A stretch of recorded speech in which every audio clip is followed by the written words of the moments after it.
I'm Joe Catalano with an AM Quincy news update for Monday, March 25th.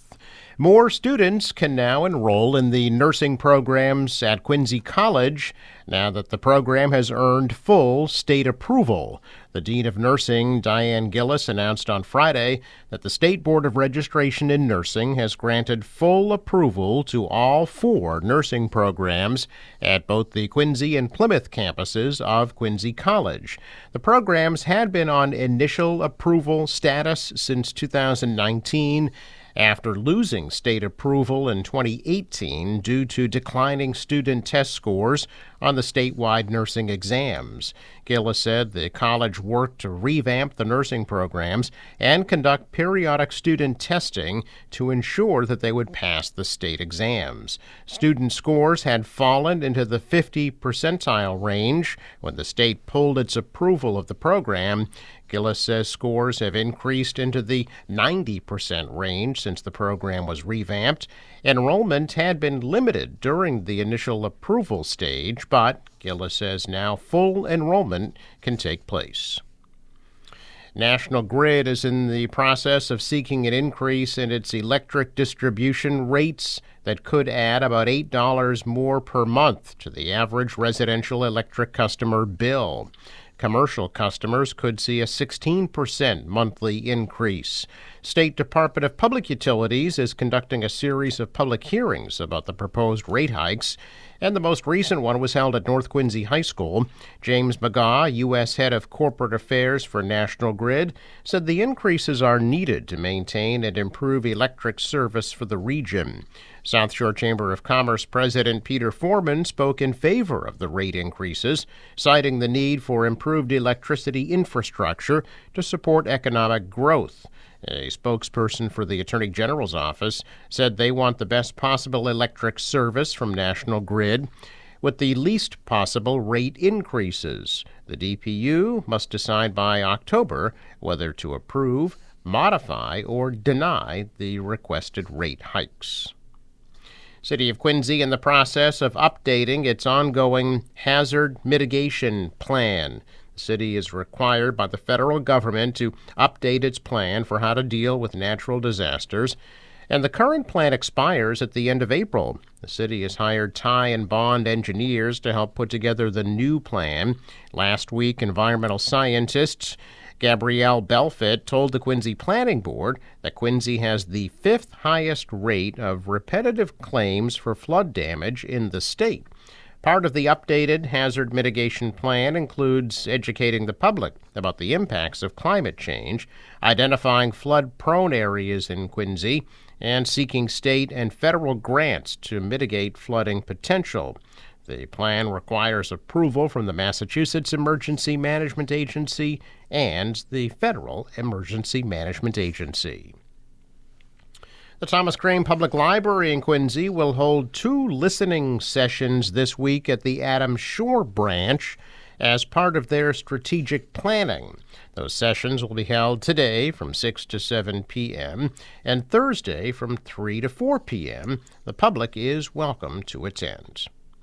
The Quincy Chamber of Commerce annual meeting and business showcase will be held Tuesday from 4:30 to 8:30 at Granite Links in Quincy. Winners of the Phyllis Godwin Women in Business Award and Bruce Wood grants will be announced, and a 7th Quincy business will be entered into the Chamber's Hall of Fame. The Commonwealth Beacon will be hosting a conversation on MBTA communities Wednesday from 7 to 8 p.m. in the community meeting room at the Thomas Crane Library in Quincy Center. Quincy City Council President Ian Kane and 6th Suffolk District State Representative Russell Holmes will be part of the panel discussion on the new MBTA Communities Act. The public is welcome to attend. Other news today, a 4-year-old girl has died after being hit by a vehicle in Boston's Fort Point neighborhood yesterday. The young child was struck by the vehicle at the intersection of Congress and Sleeper Streets, directly behind the Boston Children's Museum, just after 5 p.m. In a press conference, Boston Police Superintendent Lanita Cullinane said the girl was pronounced deceased after she was rushed to a local hospital to be treated for her injuries. Cullinane says the girl was not alone and was with family at the time of the incident, but has not said where the child and her family were coming from or going to. For several hours, investigators focused their attention on a Ford F-150 that was stopped in the street, photographing the pickup truck and processing it for evidence before it was towed from the scene. The driver remained on the scene. No charges or citations have been issued as of yet. Police have not said what factors may have contributed to the crash, including if the child was in a crosswalk. Authorities are crediting the witnesses who tried to help in the moments after the impact. A Weymouth man died in a two-car crash last Thursday on Route 3. State police have identified the victim as 60-year-old Patrick Mulligan, who was driving a 2008 Nissan Altima on Route 3 southbound near exit 38. At about 6:30 last Thursday evening, the Altima struck a GMC Sierra pickup truck and rolled over. Mulligan was taken to South Shore Hospital, where he was pronounced dead. The pickup truck driver suffered minor injuries.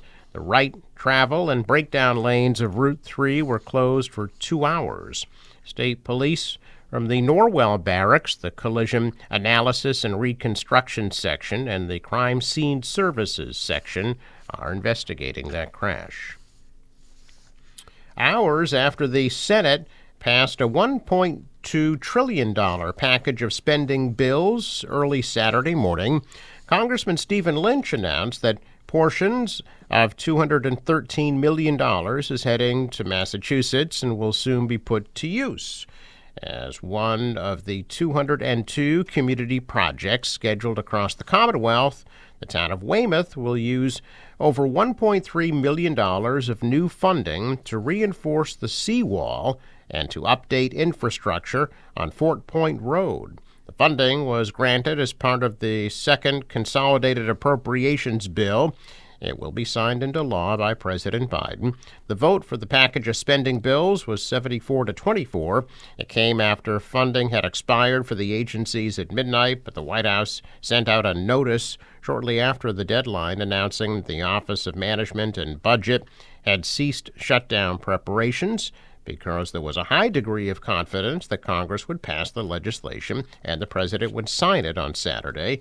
While Congress has already approved money for Veterans Affairs, Interior, Agriculture, and other agencies, the bill approved last week is much larger, providing funding for the Defense, Homeland Security, and State Departments and other aspects of general government.